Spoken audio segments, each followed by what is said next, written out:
capítulo 3 de su material. Recuerde de pedirlo si no lo tiene, si lo quiere imprimir mucho mejor, porque es más fácil, ¿cierto?, de manejarlo, ¿no? Vamos al capítulo 3 de Cristología y vamos a hablar en primer lugar de la preexistencia y de la eternidad de Cristo. Una cosa que nosotros tenemos que tener bien en claro es que Jesucristo no llegó a la existencia allí en Belén de Judea. No llegó a la existencia en Belén de Judea. Él siempre ha existido, porque Él es Dios. Entonces vimos, por ejemplo, en la primera materia en angelología, que Él en el Antiguo Testamento estuvo activo. Algunas personas dicen, bueno, si yo quiero conocer de Jesús, tengo que venir al Nuevo Testamento.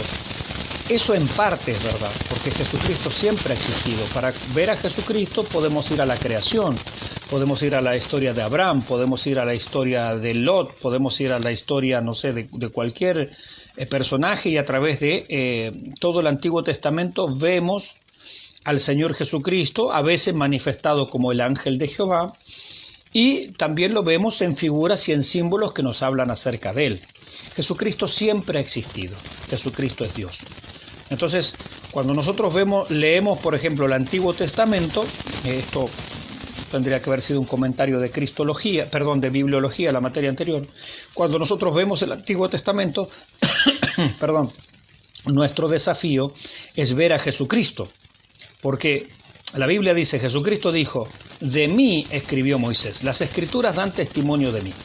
Es decir, que cuando yo leo, por ejemplo, el Antiguo Testamento, tengo que ver a Jesucristo, tengo que verlo otra vez en la creación, tengo que verlo en el diluvio, tengo que verlo allí en la Torre de Babel, tengo que verlo en los episodios de Abraham, de Isaac, de Jacob, tengo que verlo allí en el Éxodo, tengo que verlo en la época de la conquista por Josué, tengo que verlo a través de toda la Biblia, porque Él es el tema central. Él es el tema central de las Escrituras, entonces yo tengo que ver a Jesucristo. Entonces dijimos, Él estuvo activo. En angelología lo vimos sobre todo como el ángel de Jehová.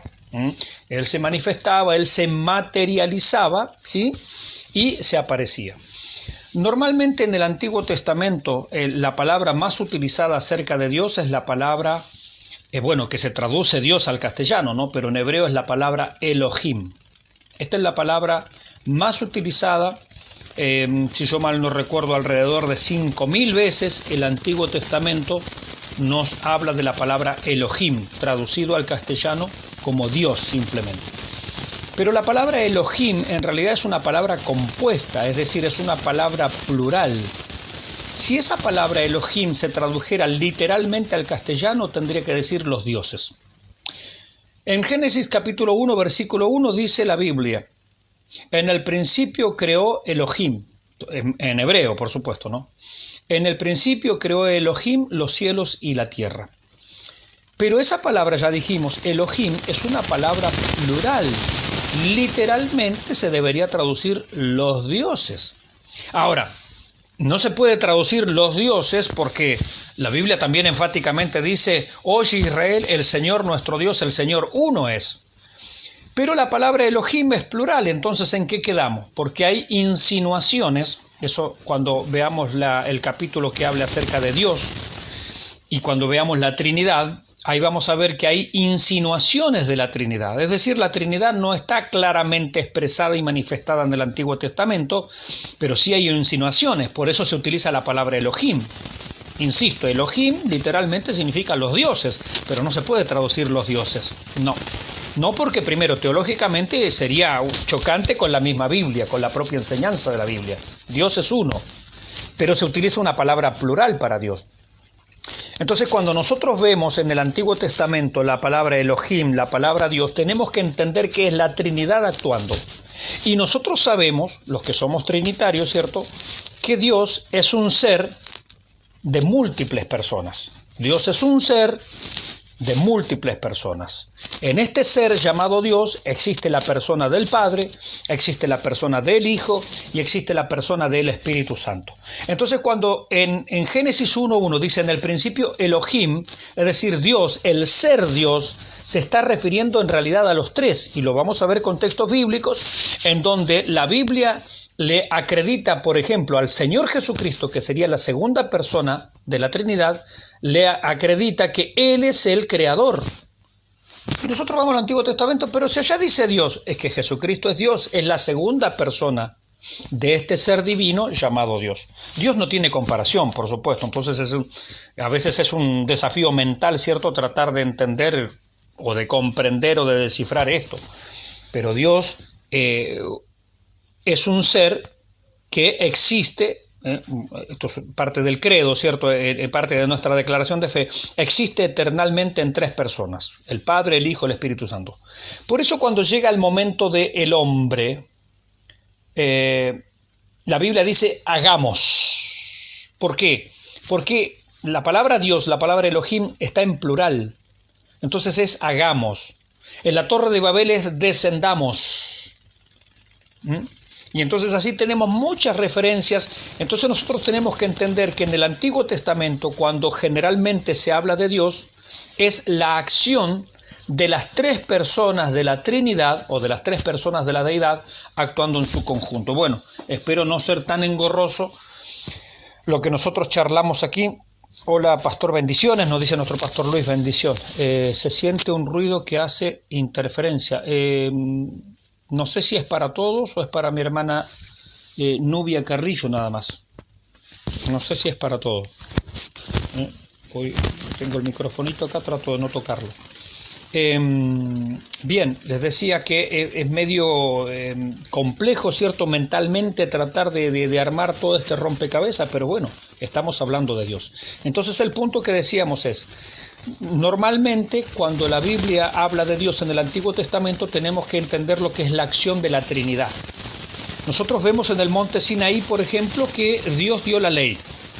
Bueno, hay textos que nos van a hablar de que el Señor dio la ley, es decir, el Señor Jesucristo. ¿Por qué? Otra vez, porque en el Antiguo Testamento generalmente cuando se habla de Dios se habla en su conjunto, se habla de las tres personas. Y a veces estas personas aparecen de manera independiente. Entonces se nos va a hablar del Espíritu de Jehová por un lado, del ángel de Jehová por otro lado, y nos va a hablar de Dios por otro lado, en alusión al Padre. Bien, lo dejamos ahí, no quiero ser demasiado... Yo tengo un ruido, se siente a ratos el ruido. Bueno, voy a tratar, voy a cambiar acá una conexión de micrófono.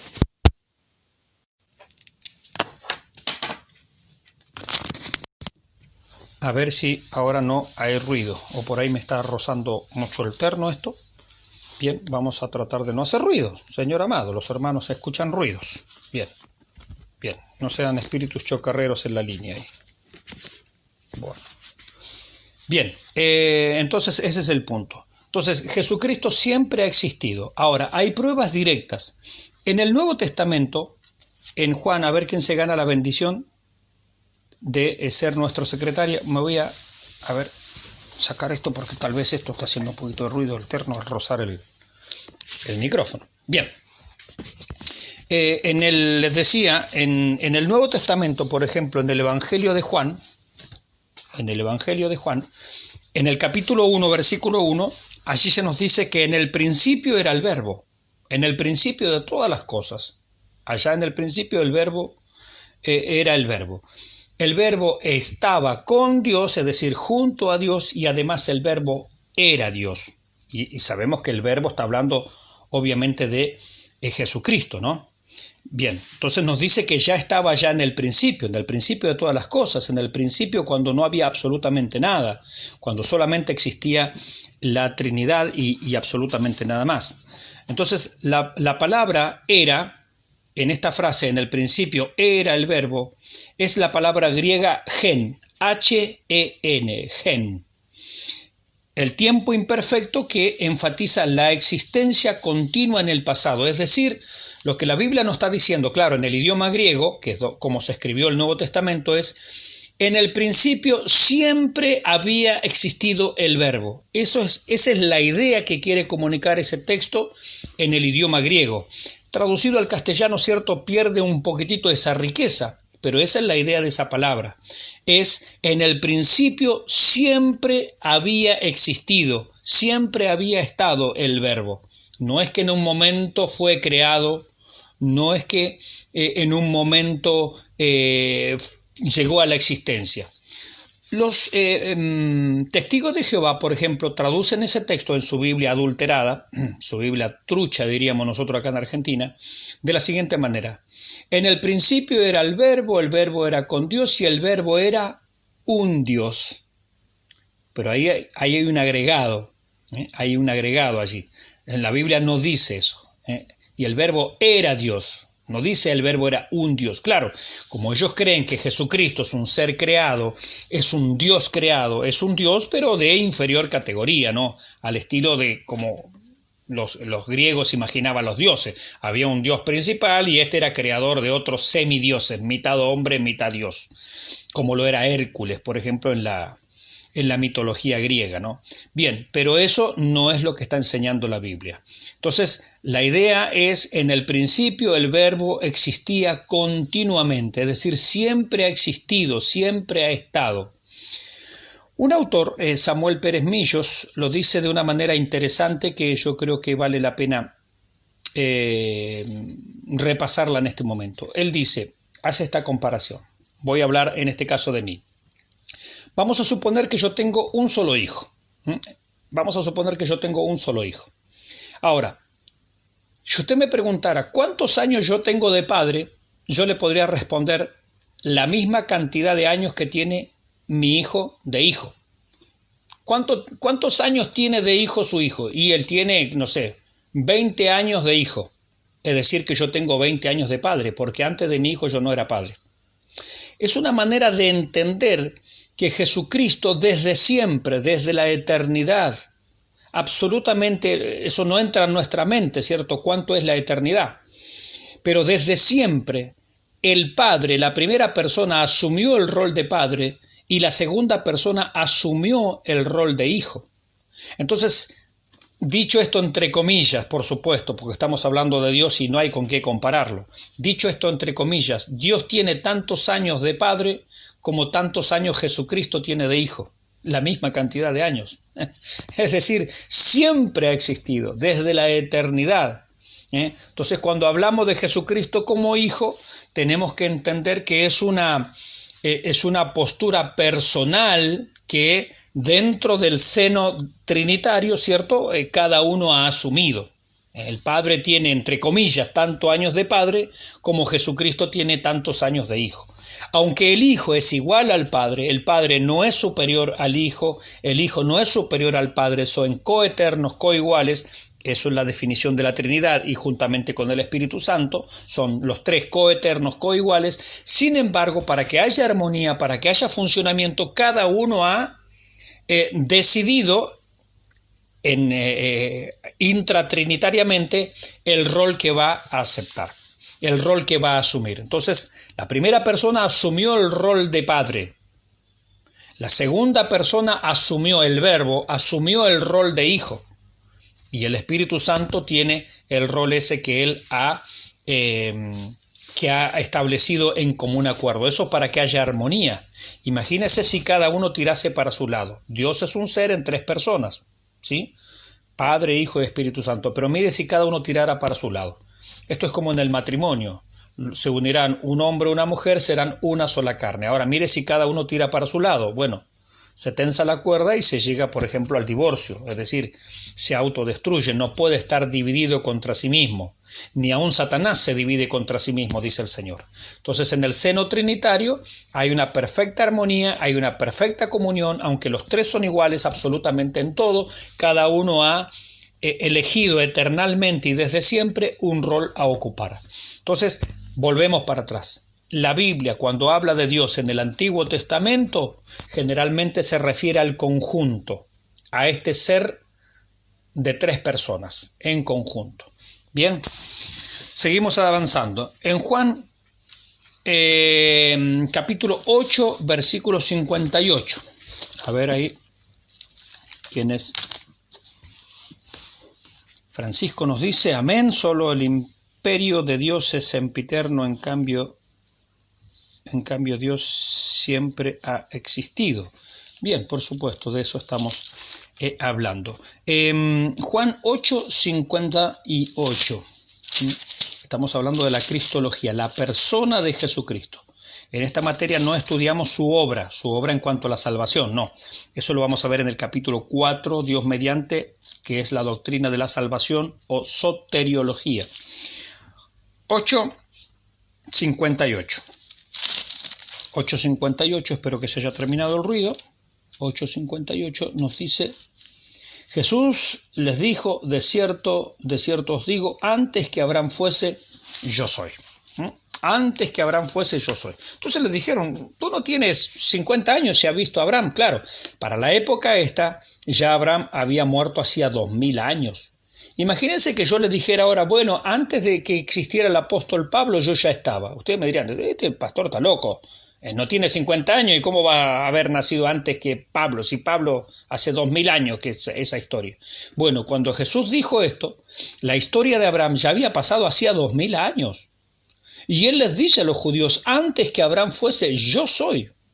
Y ese yo soy tiene mucho que ver porque yo soy es la frase que Dios en el Antiguo Testamento había elegido para sí mismo. Cuando Moisés le pregunta, ¿cuál es tu nombre? ¿Quién me manda? ¿Cómo te llamas? Dios le dice, yo soy el que soy.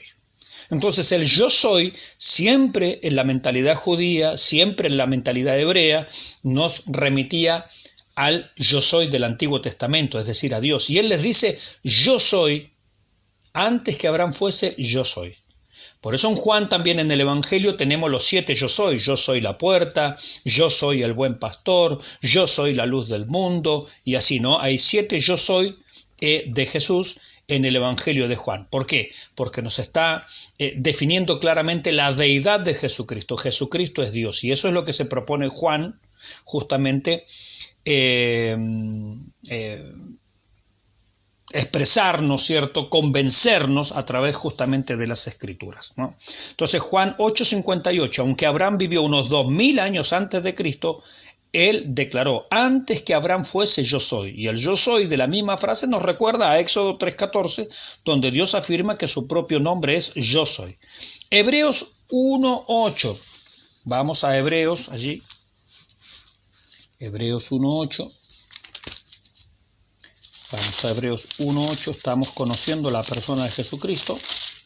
Hebreos 1:8 está citando el Antiguo Testamento y dice, más del Hijo dice, tu trono, oh Dios, y está hablando del Hijo, y le llama a Dios, tu trono, oh Dios, por el siglo del siglo, cetro de equidad es el cetro de tu reino. Es decir, por el siglo del siglo, eternamente.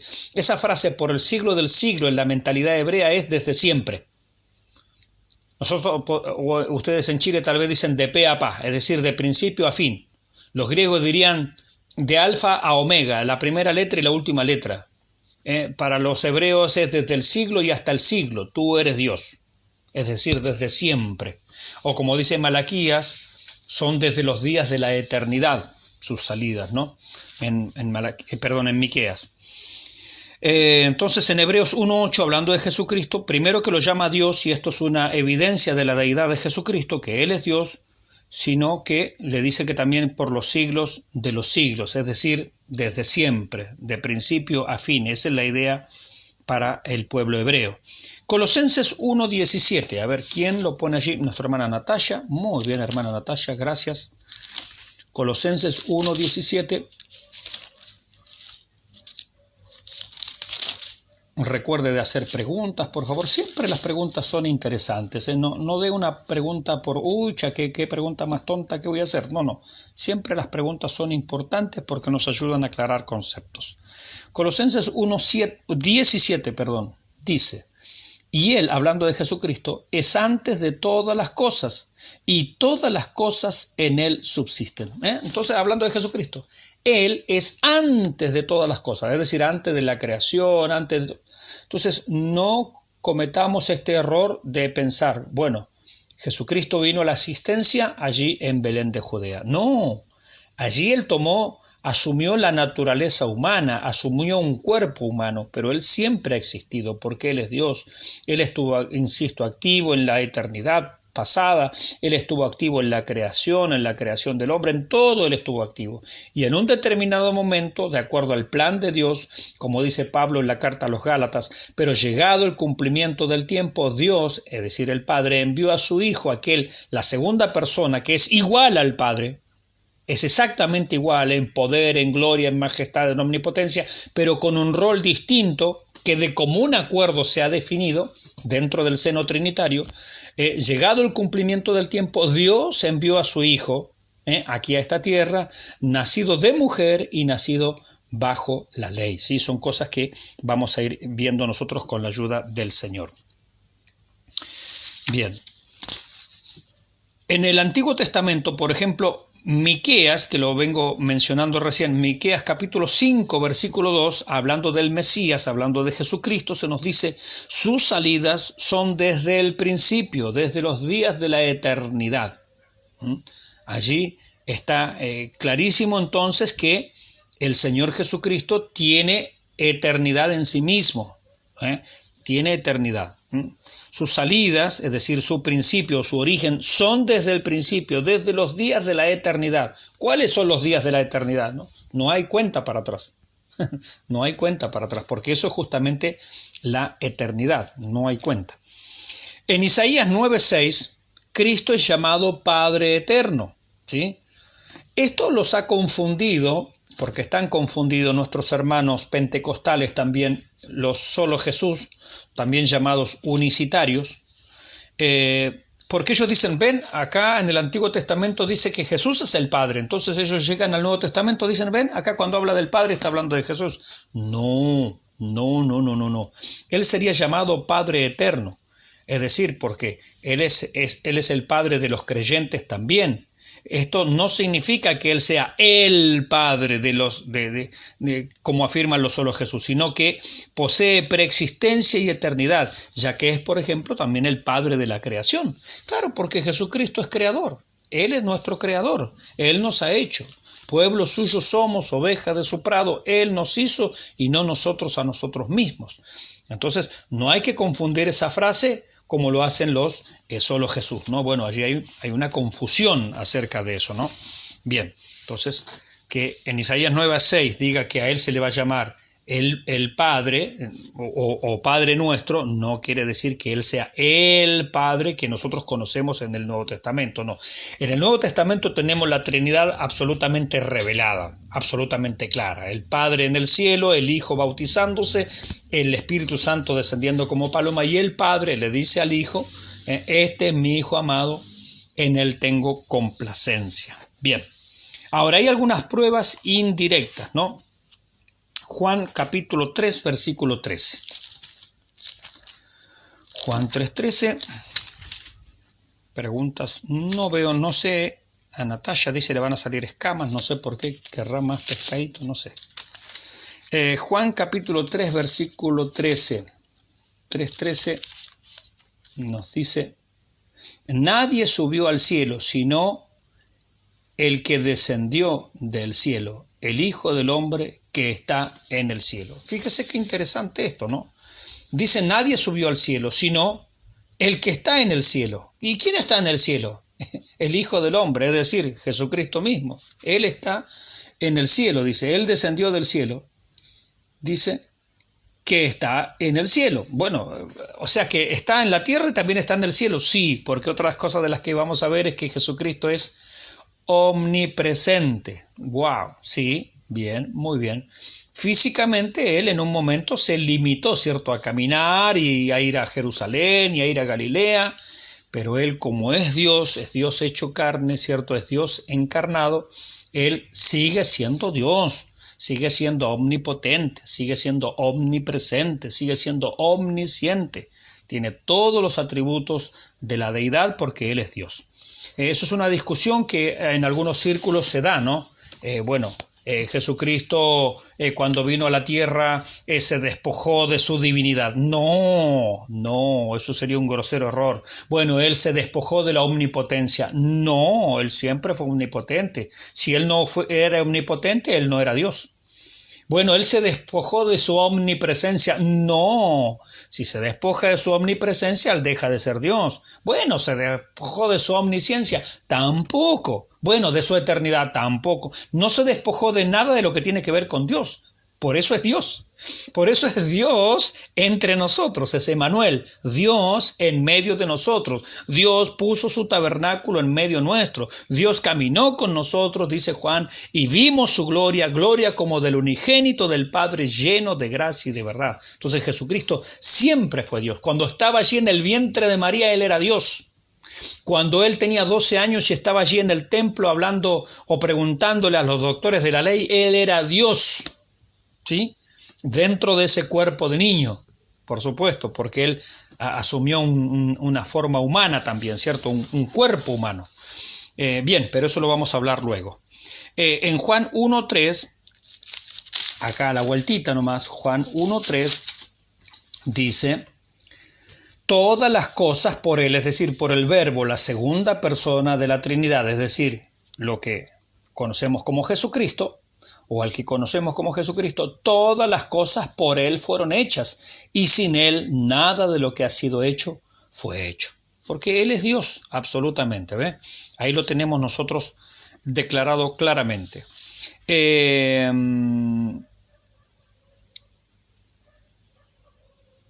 Los títulos, por ejemplo, de Cristo prueban también su existencia eterna. Vamos a Juan 12:41. Juan 12:41, ahí mi hermana Natalia. Juan 12:41. Estoy buscando aquí en mi Biblia también. Así los puedo compartir. No compartimos todos los textos aquí, yo algunos me los salteo, ¿cierto? Para no detenernos tanto en algún punto, sino para ir avanzando. 12 dije, Juan 12:41. ¿Dónde está Juan 12? Acá. Juan 12:41, por acá está. Isaías dijo esto cuando vio su gloria y habló acerca de él. Isaías dijo esto cuando vio su gloria y habló acerca de él. Bien. Y lo que él dijo es, Señor, ¿quién ha creído a nuestro anuncio? Están los versículos anteriores. ¿Y a quién se ha revelado el brazo del Señor? Entonces dice, Isaías dijo esto cuando vio su gloria y habló acerca de él. Bien, cuando uno va al texto de Isaías, él está hablando de Jehová, pero Juan lo aplica a Jesucristo, ¿se da cuenta? En el Antiguo Testamento, cuando se habla de Dios, tenemos que entender a la Trinidad en su conjunto, no solo al Padre. Eso es un error que es normal que se cometa. Cuando se lee en el Antiguo Testamento la palabra Dios, la palabra Jehová, muchos dicen, este es el Padre. No, en general es el conjunto, ¿sí? Padre, Hijo y Espíritu Santo actuando. En algunos pasajes del Antiguo Testamento vemos claramente la distinción de las tres personas, pero en general actúan en su conjunto, ¿sí? Bien, si hay alguna pregunta, me la hace. Francisco nos pone allí, a Dios nadie le vio jamás, es verdad, está hablando del Padre, el unigénito Hijo que está en el seno del Padre, claro, Él le ha dado a conocer. Muy bien, entonces nadie ha visto a Dios. Moisés no vio a Dios, nadie vio a Dios, ¿sí? A Dios el Padre, porque Dios es espíritu, no se lo puede ver. Pero la manera visible de poder ver al Padre, ¿sí?, es justamente a través de Jesucristo. Por eso les dijo, ¿no crees que el que me ha visto a mí ha visto al Padre? Justamente. Entonces, ¿por qué se nombra? Ahí, bueno, lindas, ahí ya empezaron las preguntas. Eso es lindo. ¿Por qué se nombra así Jehová en los Salmos? Bueno, JH, Ja, es una abreviatura, así como, no sé, como en vez de decir Natasha, podemos decir Nati. ¿Y por qué se la nombra Nati? Porque es el diminutivo. Es lo mismo en realidad, pero se está utilizando un diminutivo. ¿Hay un diminutivo para Jehová? Sí, es Ja. Tal cual. Así que, ve, ahí ya tenemos una preguntita y tenemos también las respuestas así. Simplemente es un diminutivo nada más, ¿no? Bien. Así que más preguntitas, buenísimo, que vayan apareciendo preguntitas. Los títulos de Cristo, bueno, prueban su existencia eterna. El nombre Jehová, ese es uno. Después también la palabra Adonai, que Adonai literalmente es mi Señor, es un título que solamente se daba a Dios en el Antiguo Testamento. Otra vez, entendiendo la palabra Dios como el conjunto, ¿sí? La Trinidad actuando en conjunto. Adonai, Mateo 22, 44. Mateo 22, 44. Mateo 22, 44.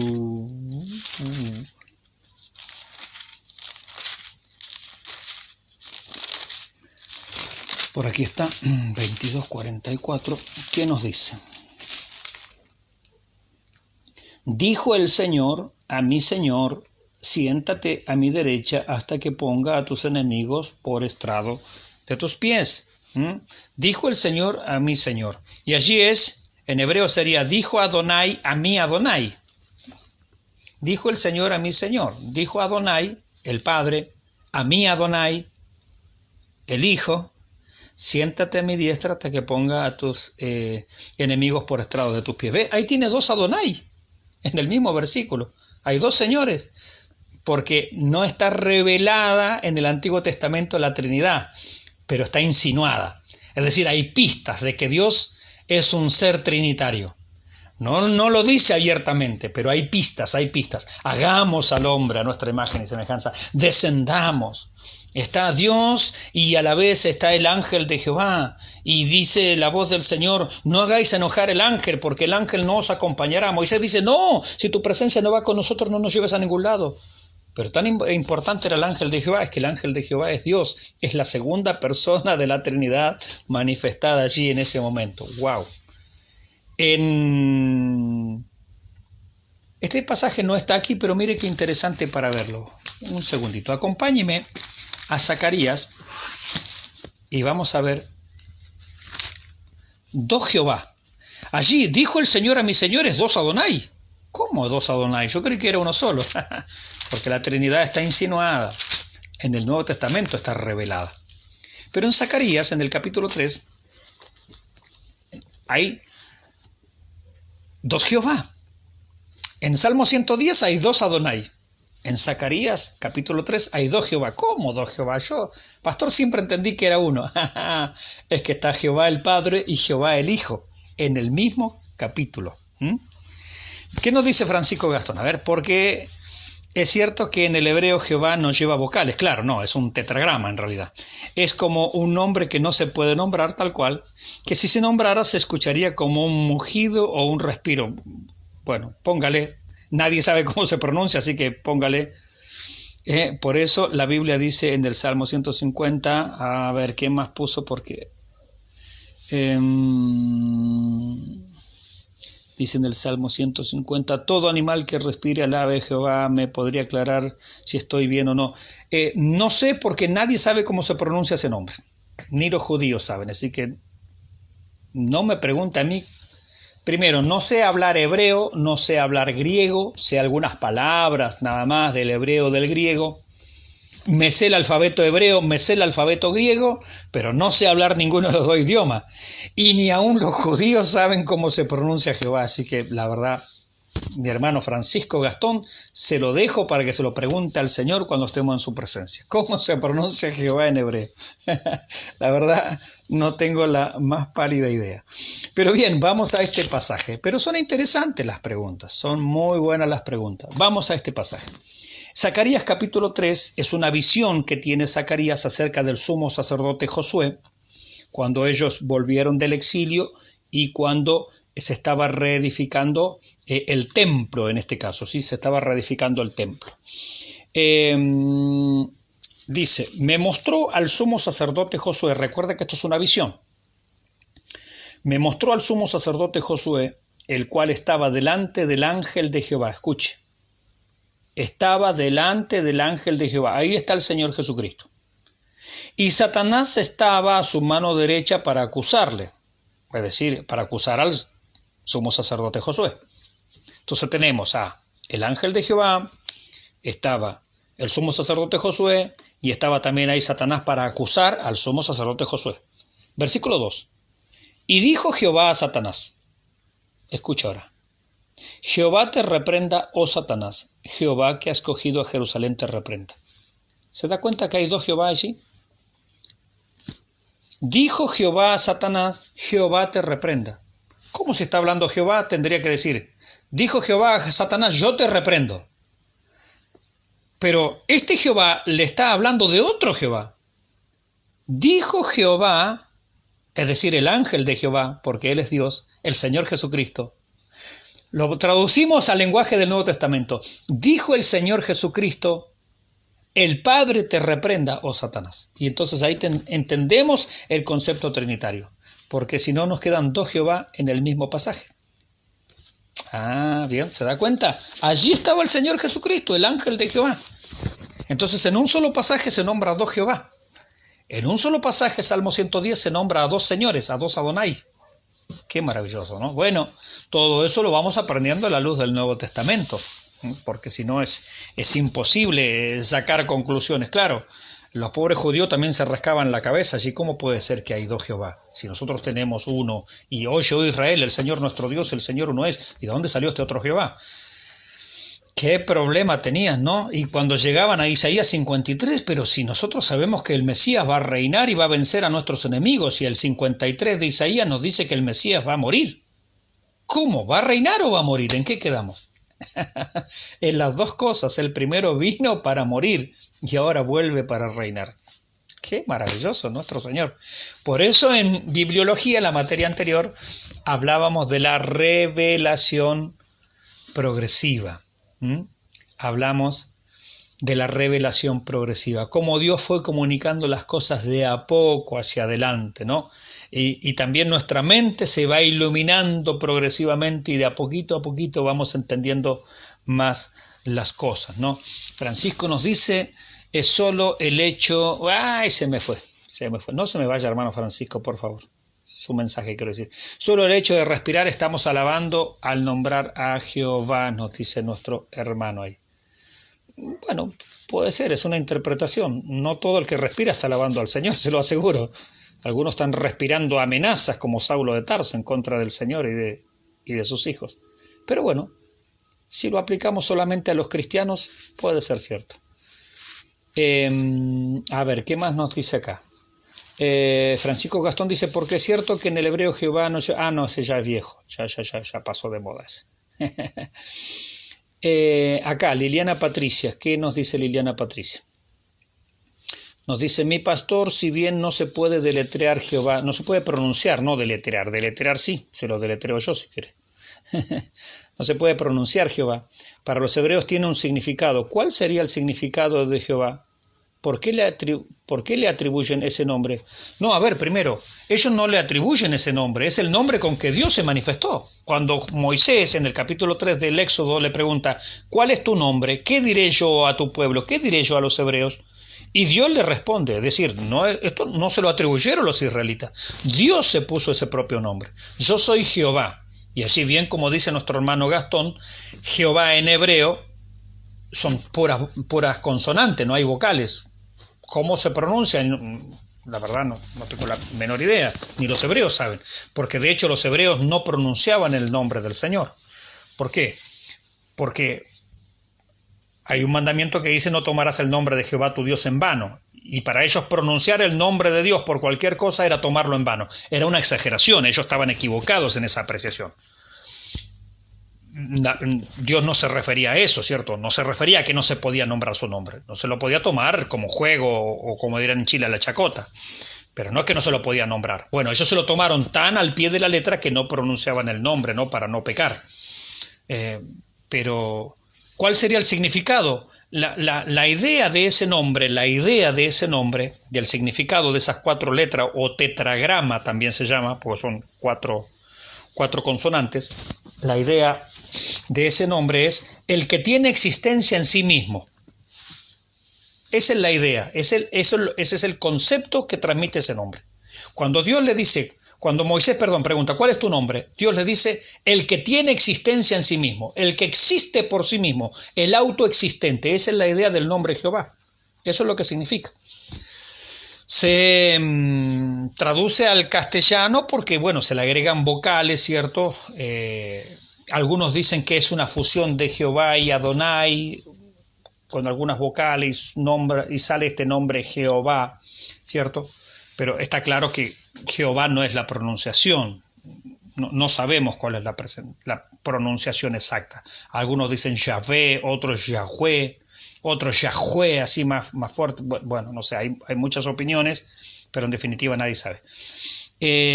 Isaac nos dice, es lo mismo que sucede con Jacob cuando lucha con el ángel por su bendición.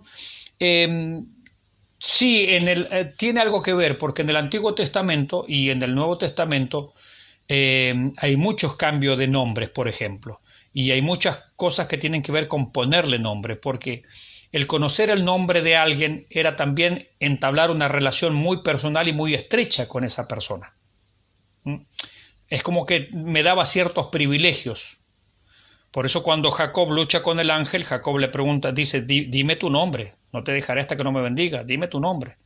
Y el ángel le responde, ¿por qué preguntas por mi nombre que es admirable? Entonces no hubo una revelación del nombre Jehová o Yahvé o Yahweh, como querramos pronunciarlo. Pero ahí le da una característica admirable. Cuando vamos a Isaías será llamado su nombre consejero, Dios fuerte, admirable, príncipe de paz, ¿no? Entonces no le revela allí el nombre, le da una de las características, como Abraham. Abraham no lo conoció por el nombre Jehová o Yahvé o Yahweh, como ustedes quieran decirle, no. Abraham lo conoció como el Todopoderoso, el Altísimo, en hebreo, el Shaddai, que es en la traducción. Entonces, Abraham conoció a Dios con otra característica, como el Dios Altísimo, el Dios Sublime. Esa es la idea, ¿no? El Todopoderoso. Esa es la idea del nombre El Shaddai. Entonces, cuando Abraham se refería a Dios, era El Shaddai. Pero esa es una característica de Dios. Cuando Jacob lo conoce también de una manera más personal en la lucha con el ángel, él lo conoce como el admirable.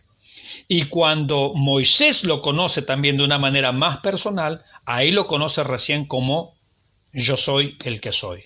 El autoexistente, el que siempre ha existido. Esa es la idea. Jacob cuando peleó con el ángel por su bendición, entonces fue con el ángel de Jehová. Sí, peleó con el ángel de Jehová, claro. Y el ángel le responde, mi nombre es admirable. Y eso es uno de los títulos, de las características que se dan Isaías hablando del Mesías, el Señor Jesucristo. Así que allí estaba el ángel de Jehová, allí estaba el Señor Jesucristo, ¿no?, luchando con Jacob. ¿Y qué le pasó a Jacob luego de esa lucha? Dice que rengueaba, porque cuando uno conoce al Señor cambia hasta nuestro caminar. Y el ángel le cambia el nombre. No será más tu nombre, Jacob. Fíjense que Jacob, me quedo detenido ahí, Jacob le pregunta al ángel por su nombre. El ángel no se lo da, pero le da una característica. Pero sin embargo el ángel le cambia el nombre a Jacob, porque eso marcaba una posesión, un trato especial. Algunos llegan a decir hasta ciertos privilegios. Bueno, pero es el ángel el que le cambia el nombre a Jacob. ¿Jacob qué significaba? Tramposo, engañador, estafador. Eso significaba Jacob. El tramposo, engañador, estafador. Sin embargo, el ángel se lo cambia y le pone Israel, el que lucha con Dios y obtiene la victoria. Esa es la idea, ¿no? Es decir, el que la pelea en Dios, no contra Dios, sino que la pelea en Dios, el que lucha por su bendición y vence. Esa es la idea. Y allí aparece y surge el nombre Israel, que es el nombre que, en vez del ángel darle el nombre a Jacob, ¿cierto?, su nombre, el ángel le cambia el nombre a Jacob. Bien, ahí tenemos el texto. Una de nuestras hermanas lo puso, Viviana Jocelyn, en Éxodo 3:15. Muy bien.